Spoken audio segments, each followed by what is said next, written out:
Hey everybody, welcome back. Today we're going to be checking out the PSVR2 Adapter, and I pretty much decided that we're just not going to go through a whole setup process or anything like that. It's really simple, it's really easy. There's already 1,000 unboxings on the internet you can look up on YouTube. Really simple, just download the PlayStation VR2 Steam App and follow the prompts. Not a big deal, super easy. I had no problems whatsoever, and I have not had any issues with tracking or anything like that. And I'm using an onboard Bluetooth adapter, I guess you could say. Nothing special, it's just on my motherboard, no big deal. So today what I want to do is just check out some of the games and get kind of my impressions on what these games look like in the PlayStation VR2 headset, and see how crispy they are, and really just my impressions of whether or not the adapter is worth it. I have a good feeling it is. I've always wanted to be hooked up to the PC as far as, you know, PC gaming goes. I've always been using a Quest with either AirLink or virtual desktop, and it gets choppy every once in a while, even with the best of connection. So we're going to check it out. Enough blabbing. Let's hop into some of these games and see what they're like. All right, y'all. First up, you know we had to check out Half-Life Alyx.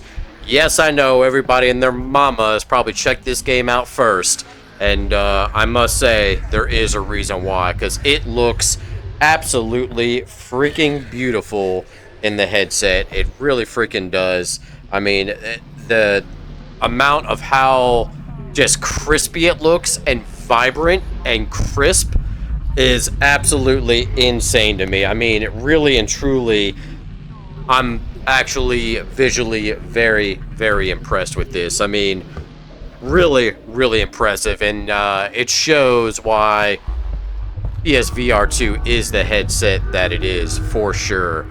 Everything is just so vibrant. It's amazing, and the controllers seem to work just fine. No real big issues. I mean, it really looks like marker, and the best part about it is it totally seems like you could see like through the red marker itself here. You see the glass and the image behind it. That is just super crispy. I mean, these leaves look so real, it's not even funny. Oh, also, as part I mean, of the PlayStation VR2 really does some serious justice. And I cannot wait till all headsets really look like this. Oh, look at the light bulb. The light bulb is so bright. And that's what I like about PlayStation. Everything is so bright and beautiful, and just the lighting is just so crazy. Really cool. Holy cow. Looks, whoa! You know, I've played this game like 5 or 6 times through now, and I'm telling you, this might be the ultimate way to play this game. Holy cow. Everything is just so bright. Holy cow. Yep, they got the reactor. Easy peasy. I'm headed back to the safe house right now. Beautiful. Go. We'll be in touch. Stay safe. Insane. I just cannot explain to you guys and gals how beautiful like the lasers look from the robots, the little force field there. It's just crazy. Alyx, over here. Hello. Oh, the lighting is just great. Are you sure everything So good. 100%. Oh man. The people look so realistic. It's insane, dude. Some of these action sequences are really what I wanted to see in this, to really push this headset to the limits. And I know it doesn't do some things that some of the other headsets are gonna do, but boy oh boy, pretty amazing stuff, that's for sure. This is it right here. This is the scene. Holy cow. I just live here. Holy wow. Totally what I wanted. Don't shoot. Beautiful. Oh, the laser is so sick, so vibrant. You didn't steal anything. No one, I didn't see anyone. Boy, it just looks so crispy. Dad! The detail is insane in the headset. Hey, wait, no! Wild. Alright, now here we are in Into the Radius 2. And even though this game is early access, it definitely looks absolutely beautiful in PlayStation VR2. Once again, the lighting is super on par here. I mean, really freaking sick looking, no doubt about it. Absolutely love it. The gravel looks absolutely amazing. You could tell that it's just a texture on there, flat texture, but when you're actually above it, you can kind of tell that it looks like it's all rocky and there's actually some, you know, depth to it, which looks really freaking nice. I love that a whole lot. You know, the PlayStation is made to have very vibrant, you know, colors and darks, which definitely happen down here. You can see it's really dark right there. And then the colors, when they pop, are really amazing. Right now, you know, the game has a little bit of choppiness as it is already. So, very cool. I am running all this and recording on a 3080, so that might have a little bit to do with it. But really and truly, once again, another beautiful game to play in PlayStation VR2. Hands seem to work pretty good.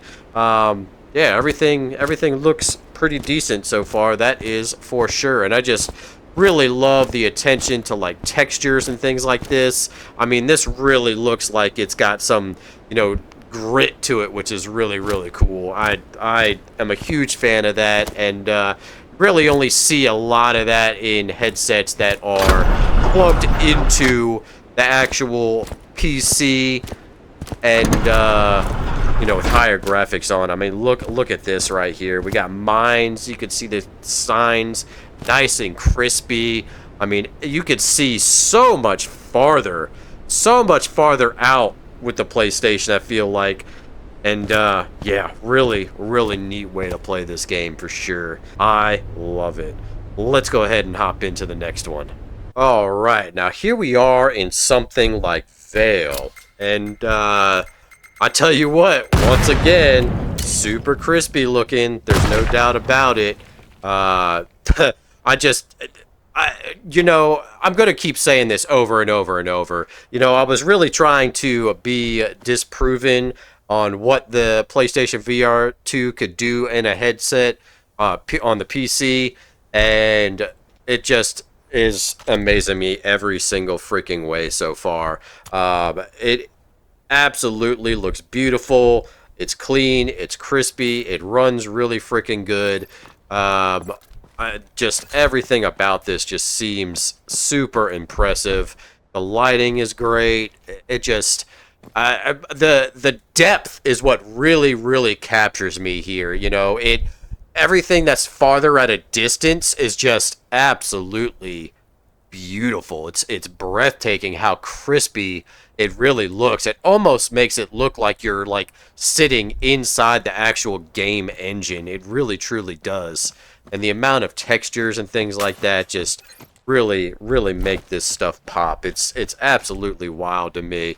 Oh, we can check out the market. Look at the graphics of the movement of the aura here, or whatever you want to call it. I guess it's water, but holy cow, just look at this. Absolutely insane.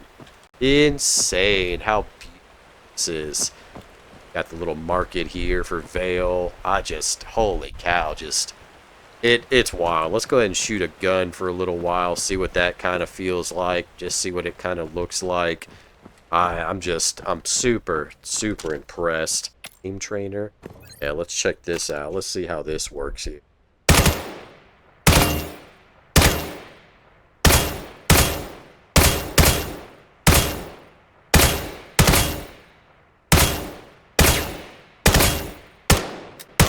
As you can see, it works really freaking good, that's for sure. Love it. Absolutely beautiful. Let's go ahead and hop right on to the next one. Alright, now we're going to be playing some Oculus games, which is fantastic because you can do this through a little program called Revive, which I'll leave a link down in the description below of how to play those games. Basically, you just install the program, and when you're in the Steam app, basically the home, there's a little tab down at the bottom where like your menu bar is. You just click on Revive and then launch whatever game you want. It basically allows Oculus games to run through Steam VR, which is fantastic. But once again, this is Lies Beneath, and if you have never played this game, this is 100% a game you don't want to miss out on. It's done in cell shading, and like it has this like comic book type thing going on with it. And I can tell you, even this, which really doesn't have high quality graphics like, you know, say Into the Radius or anything else does, looks absolutely beautiful, and you can really tell the detail and you know, the distance of what's going on here. It's crazy how great this looks, and you know, I'm really thinking I'm gonna have to go back and play some of these games that I either missed or somehow played on standalone instead of through the PC here, and really get into it with the PlayStation VR2 as a mainstay headset for the PC. I know there's certain games like this one right here that I played standalone. There's another game called Wraith Oblivion, one of those games that basically I played standalone, which looked terrible in the standalone headset compared to what it looked like on PC. Both here are scary games, but really cool and very interesting games that you definitely do not want to miss out on here. You can see really cool spooky vibes to it, and it's just really freaking wild.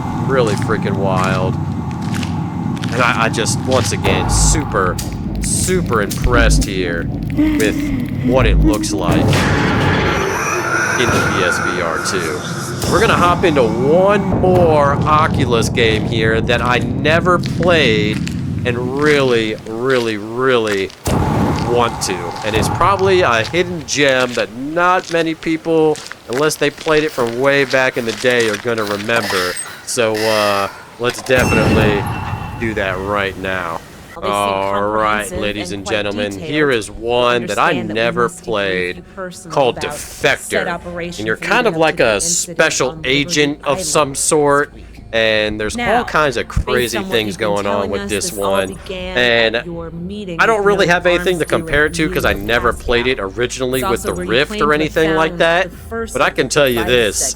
The colors, especially right here, are just absolutely insane. They look so just like in your face, and just, oh my gosh, I cannot explain to you how much the colors pop with this headset, and it just really is beautiful. And this is one game I'm probably gonna have to hop into and definitely do a full playthrough of, because I really think I'm gonna have to go back and play some of these games with the PSVR2 just so you can experience them in a whole new light. And games like this that I have not played before are just gonna be like this whole freaking new experience for me all around, and I cannot wait, because this is really something special. There's no doubt about it here. We got, where's this? I think this is an earpiece. Yep, that's an earpiece. This is a bionic eye. Look at that. It's like a contact lens on your finger. Super sick. Oh, we've got like this HUD. Holy cow, man. I'm really into this. I want to play it like right now. This looks so freaking cool to me. Just super neat. We are live. Holy moly. Excellent. You just see everything. Holy cow. Just look how freaking wild. Look, that's a marble over there. Oh, hit my green screen. Hopefully it didn't fall over there. Great, we're good to go. Just wild. Absolutely wild. Absolutely wild. Like I said, you're like a spy or something like that in this game, and it just looks so freaking cool to me. You can pick up all kinds of things. You can pull up a little like menu here that you can see. Like when you look at certain objects, it just allows you to like you have a like implant obviously in your eye, so it's nuts. I mean, look at this. So sick. So sick. Like you can look at dude's information like with your little lens, and oh gosh, yeah, we're definitely gonna have to play this one, no doubt about it. And I know this game is kind of like a full-blown action movie. I've heard that a million times, so we are definitely gonna have to play this. But even this old Rift game here just looks so good in this headset, and I'm truly impressed with just how crispy it is. It just, gosh, all the lines to all the guy once that tried hiding just textures and the characters are just so perfect. We are really one step closer to making this look like you're in the real world with a headset like this. Look at that. We got the car downstairs. Holy moly, just living the freaking life, that is for sure. So yeah, this is just a little bit of Defector here. I definitely will be playing this. I'll probably do a full playthrough of it at some point. But yeah, so that's kind of just a show off of the graphics. We'll go ahead and take the headset off, and I'll give you my final thoughts on what's going on with the PlayStation VR2 for PCVR. Okay, so my final thoughts here with the PlayStation VR2 adapter are pretty good for the most part. Well worth $60, specifically if you already have a PlayStation and a PlayStation VR2, and you do a little bit of PC gaming as far as VR goes. So if you already have a PC and you're doing PCVR gaming, you know, this headset is totally worth it. I'd probably say it's probably the best bang for your buck as far as a direct plugging headset that's going to be crispy, and you're not going to have to worry about any of the distortion or anything like that when you're using AirLink or Steam Link or, you know, virtual desktop, any of that stuff. Because you definitely, even if you have the best setup, perfect connection and all that, you're just going to be losing quality when you're not plugged into the actual computer. So if you already have a PlayStation VR2 and a PC, this is a no-brainer. Just go out and buy it. There's no doubt about it. Very simple to set up, no big deal at all. Just follow the prompts and basically plug it into your computer. Some of the things that I'm having issues with at the moment are not with tracking. I have perfect tracking with my motherboard Bluetooth chip, so there's no problem there whatsoever. I'm not using an extra dongle or anything like that. One of the major issues I have with it is basically the sound. When I am playing a Steam VR game that is out of the Steam library, I can use a Bluetooth headset connected to Bluetooth to my computer, and the sound is perfect and crispy and everything is good to go. Now, when I go and use Revive, for whatever reason, I am up to date on Revive. All of my drivers and all of that stuff is up to date with audio. I have to have my headset plugged into the PlayStation VR2 to get sound. I'll have no audio whatsoever coming out of my headphones that are connected to the PC, my regular speakers that are connected to the PC, and once again, this is only with Revive, playing Oculus games through here. But as soon as I plug in my headset or the earbuds that come with the PlayStation VR2 into the PlayStation VR2 itself, sound is there. So it has to be the way it's routing it somehow, some way through the PlayStation VR2 that basically the Oculus games will get sound that way. So keep that in mind. If you want to be using Bluetooth headphones and play your Oculus games, you may not be able to. Let me know in the comments below if that's an issue you're having, but not that big of a deal to me because I can plug whatever I'm using into the PlayStation VR2 itself and it fixes itself. So that's the first problem I have. The second one is I'm having issues with my height adjustment. For whatever reason, no matter how I calibrate it through the app, it has my height all funky. I could be sitting down, go into a game, recalibrate my height, and it still has me sitting very, very, very low. But as soon as I stand up, my height's perfectly fine.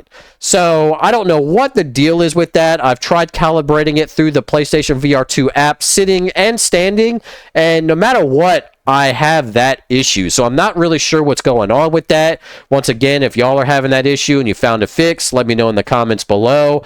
But yeah, that kind of seems to be a pain in the butt because I like to sit with everything.